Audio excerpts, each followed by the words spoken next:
అయోగ్యునికి ఇచ్చిన దానము దాతకి గ్రహీతకి ఇద్దరికి శుభాన్ని కలిగిస్తుంది. అయోగ్యునికి ఇచ్చింది ఆ ఇద్దరిని ముంచివేస్తుంది.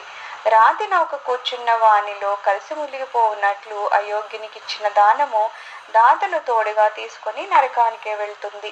దానం గురించి ఇంకొక మాటను తెలుసుకోవాలి. చాలా ధనవంతుడైన వ్యక్తి లక్షల రూపాయల దానం కంటే పేదవాడు ఇచ్చిన ₹1 దానము ఎక్కువ గొప్పది. ఎందుకంటే పేదవాడు చేసిన ₹1 దానము గొప్ప త్యాగమే. భగవంతుని దృష్టిలో ఇదే న్యాయము.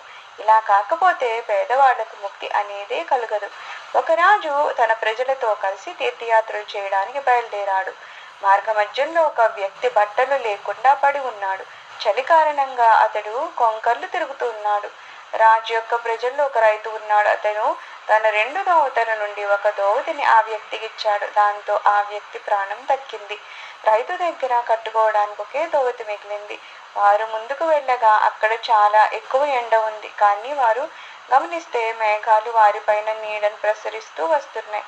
రాజు ఆలోచించాడు, మన పుణ్య ప్రభావం వల్లనే ఈ మేఘాలు ఇలా నీడను పడుతూ వస్తున్నాయి.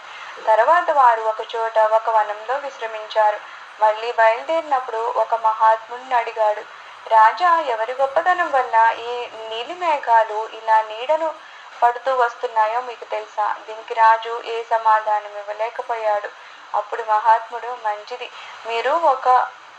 మీరు ఒకరుగా ఇక్కడి నుండి బయటకు వెళ్ళండి. ఎవరి వెంట మేఘము నీడను పడుతూ వస్తుందో అతని పుణ్యం యొక్క ప్రభావం ఇది అని తెలుసుకోవాలన్నాడు. అప్పుడు రాజు ముందుగా తానే బయలుదేరాడు.